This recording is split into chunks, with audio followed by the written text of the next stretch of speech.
आज का वीडियो बहुत ज़्यादा इम्पोर्टेंट है क्योंकि आज के वीडियो में मैं आपको 41 इडियम्स जो बहुत कॉमन और बहुत फेमस हैं उनका मीनिंग आपको बताऊंगी। इससे आपको आपकी जो इंग्लिश फ्लुएंसी है उसमें काफ़ी इम्प्रूवमेंट होगा आपका। काफ़ी बार क्या होता है हमारी इंडियन फैमिली में मोस्टली हिंदी लैंग्वेज यूज़ की जाती है, जिसकी वजह से हमें पता होता है कि इडियम क्या है, उसका मीनिंग क्या है, बट हम उसको इंग्लिश में ट्रांसलेट नहीं कर पाते हैं। ये वीडियो उसी पर बेस्ड है। 41 इडियम्स मैं आपको बताऊंगी with meaning Hindi and English. ये वीडियो दो पार्ट्स में होगा। जैसा कि आप जानते हैं कि मेरे मोस्टली वीडियो जो होते हैं वो दो पार्ट्स में होते हैं, ताकि मैं आपको जो समझाना चाह रही हूँ, जो मैं आपको सिखा रही हूँ, वो आप अच्छे से सीख पाओ और उसकी प्रैक्टिस कर पाओ। इस पार्ट में मैं आपको नेक्स्ट 21 इडियम्स और उनके मीनिंग और विद सिचुएशन में आपको समझाऊंगी कि आप उनको कैसे यूज़ कर सकते हैं। Hello everyone, welcome again to my channel Everyday English, where I'm gonna instruct you basic, popular and of course superior English. On my channel you all learn how to speak, how to write and most essential how to construct your confidence.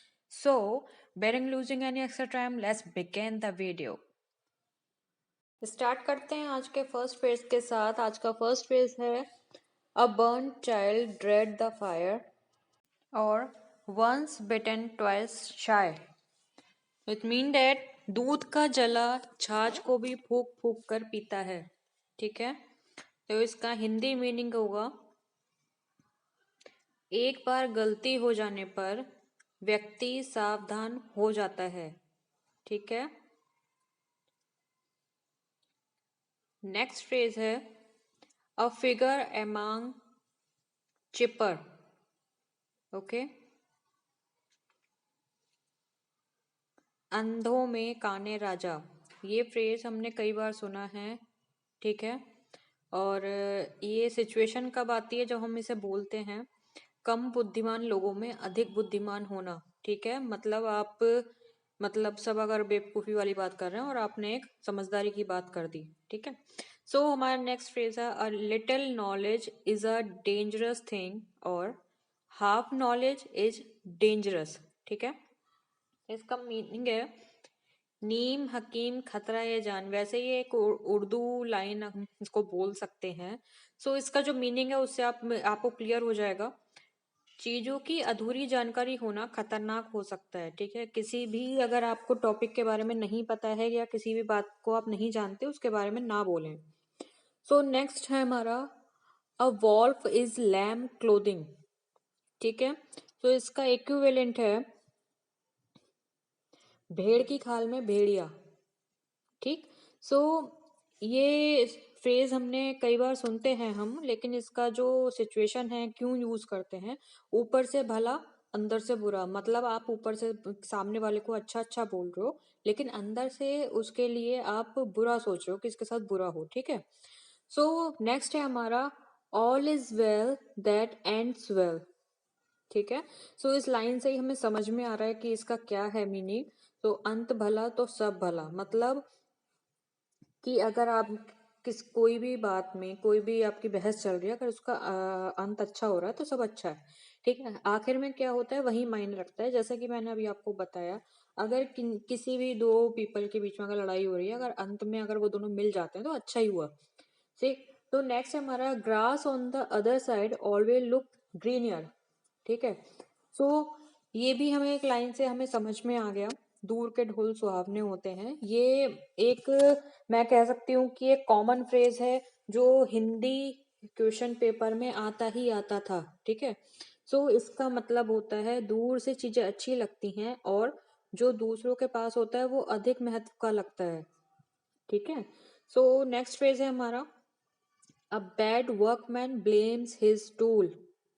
Okay, so इसका equivalent है नाच न जाने आंगन टेढ़ा। हम बहुत बार बोलते हैं ये फ्रेज, आपने भी सुना होगा, अपने घर में किसी ना किसी सिचुएशन पे बोल दिया जाता है। इसका मतलब क्या होता है, कभी अपनी कमी से कुछ ना कुछ कर पाने का दोष अन्य चीजों पर देना। ओके, नेक्स्ट हमारा है all that glitters is not gold. ये लाइन सुनने में जितनी अच्छी लग रही है इसका मतलब भी उतना ही अच्छा है। हर चमकने वाली चीज सोना नहीं होती। ये एक मैं कह सकती हूँ फेमस इडियम है। ठीक है, इसका मीनिंग होता है बाहरी रंग रूप से प्रभावित नहीं होना चाहिए। ठीक है, सो अगर आपको कोई नया बंदा आपसे बात कर रहा है तो उसके बाहरी आपको उसके व्यवहार से इतना प्रभावित नहीं होना चाहिए जब तक कि आप उसको जान नहीं लेते। नेक्स्ट हमारा you can not live in Rome and fight with the pope. So equivalent इसका है जल में रहकर मगर से बैर ठीक नहीं। ठीक है, सो इसका मीनिंग देखते हैं हम। इसका मीनिंग होता है अपने क्षेत्र के ताकतवर व्यक्ति से दुश्मनी नहीं करनी चाहिए। अगर आपसे ज्यादा कोई ताकतवर है उससे दुश्मनी मत करो। तो नेक्स्ट है हमारा tit for tat. Common, basic, her situation में वो बोलते हैं, किसी को भी बोल देते हैं। सो इसका मतलब भी हम जानते हैं, जैसे को तैसा। ठीक है, सो दोस्तों के बीच में ये बहुत यूज होता है, किसी से लड़ाई हो गई तो यूज करते हैं। इसका मीनिंग होता है अच्छे के साथ अच्छा और बुरे के साथ बुरा। ठीक है, आप भी बोलते होंगे इसने हमारे साथ अच्छा करा इसलिए हमने अच्छा करा, इसने बुरा किया था इसलिए हमने बुरा किया। Tit for tat. अगर आपको ये टॉपिक अच्छा लग रहा हो, वीडियो पसंद आ रहा हो तो इसको लाइक कर दें, चैनल को सब्सक्राइब करें और ये वीडियो अपने सारे दोस्तों के साथ शेयर करें। वीडियो को स्किप करके ना देखें। मुझे बहुत सारे ऐसे कमेंट्स आते हैं जो बोलते हैं कि हमें ये चीज़ समझ नहीं आई, वो चीज़ समझ नहीं आई। आप वीडियो स्किप करते हैं इसलिए आपको समझ नहीं आता है, तो इसको स्किप करके ना देखें। आज का नेक्स्ट है हमारा a friend in need as a friend in deed. ये भी हम बोलते हैं, ये भी हम सुनते हैं। सो अपना वही जो अपने काम आए। राइट, अच्छा है, अच्छा मीनिंग है और एप्लीकेबल भी होता है बहुत लोगों पे। सो इसकी सिचुएशन रहती है मुसीबत में काम आने वाला व्यक्ति ही सच्चा मित्र होता है। अगर कोई फ्रेंड हमारी किसी प्रॉब्लम में हमें सपोर्ट करता है तब हम ये चीज बोलते हैं। तो नेक्स्ट है हमारा don't look a gift horse in the mouth. थोड़ा सा अटपटा लग रहा है सुनने में, बट इसका जो मीनिंग है वो है दान की बछिया के दांत नहीं देखे जाते। ये बहुत वैसे कम सुनाई देता है, लेकिन हाँ जो हमारे घर के बुजुर्ग हैं वो जानते हैं इसे। सो इसका मीनिंग आता है दान में मिली चीजों में कमी नहीं निकालनी चाहिए। मतलब जो भी हमें कुछ देता है या कोई गिफ्ट है उसमें कमी नहीं निकालनी चाहिए। नेक्स्ट है the pot is calling the kettle black. So कुछ समझ में तो आ रहा है, लेकिन इसका मतलब एग्जैक्ट क्या है? उल्टा चोर कोतवाल को डांटे। हम भी बोलते हैं, सब बोलते हैं, बहुत कॉमन फ्रेज है। तो इसका मीनिंग क्या निकलता है? खुद गलती करना और दूसरों को भला बुरा बोलना। मतलब आपने कोई गलती करी है, उसको छुपाने के लिए आप उल्टा दूसरों को ही बोल रहे हैं कि आप गलत हो। सो आज का नेक्स्ट फ्रेज है as you sow so shall you reap.